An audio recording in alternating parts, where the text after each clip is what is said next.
રાજકોટની વ્યક્તિ ન્યાય માટે જેપી રોડ પોલીસ મથકના પગથિયા ચડીને થાકી ગઈ છે, તેમ છતાં પણ ન્યાય નહીં મળતા આખરે મહિલાને મીડિયાની મદદ લેવાની ફરજ પડી હતી।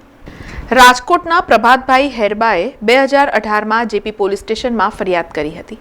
આજે આ ફરિયાદ કરીને 7 વર્ષ થયા છે, તેમ છતાં પણ પ્રભાતભાઈને કોઈ ન્યાય મળ્યો નથી। પ્રભાતભાઈએ અરજીના નિકાલ બાબતે ઉચ્ચ પોલીસ અધિકારીઓને પણ અનેકવાર ફરિયાદ કરી હતી, પરંતુ તેમને ન્યાય ન મળતા આખરે મીડિયા સમક્ષ ન્યાયની માંગ કરી હતી। 2021, 22, 23માં આંકડે મેં 10 ધક્કા ખાધા અને મારું અપહરણ થયેલું હતું, પણ મારી કોઈ જાતની આંકડે જેપી પોલીસ સ્ટેશનમાં ફરિયાદ લેવામાં આવેલી નથી।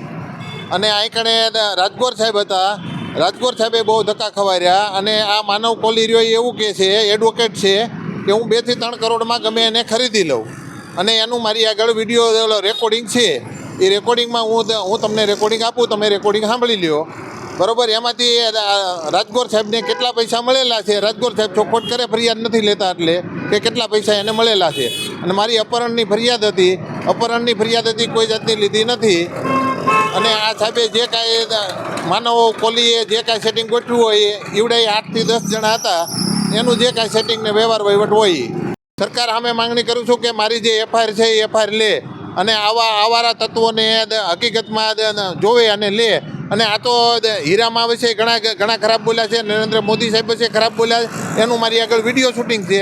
અને સરકાર હકીકતમાં તપાસ કરે તો આ હીરામાં વિશે, અને હીરામાં છે જગતની માં છે, નરેન્દ્ર મોદીની માં એટલે મારી માં છે, આખા જગતની માં છે, એની વિશે ખરાબ બોલ્યા છે, નરેન્દ્રભાઈ વિશે ખરાબ બોલ્યા છે। અને એનું હકીકતમાં સરકાર તપાસ કરે। હર્ષભાઈ સંઘવીને હું ખાસ કહું છું કે હર્ષભાઈ સંઘવી, આની તમે હાસી તપાસ કરો કે આની પાછળ કોણ છે એમ। જેપી પોલીસ સ્ટેશનમાં 2021થી 2023 લગન મેં 1 ધારા ધક્કા ખાધા અને દર વખતે અમને ટાઈમ આપે છે, પણ કોઈ અમારી એફઆઈઆર લેતા નથી। સમાચારોના સતત અપડેટ માટે TNN ન્યૂઝને YouTube પર સબસ્ક્રાઇબ કરી બેલ આઇકોન પ્રેસ કરો અને અમારી સાથે જોડાયેલા રહો Facebook, Instagram અને Twitter ઉપર।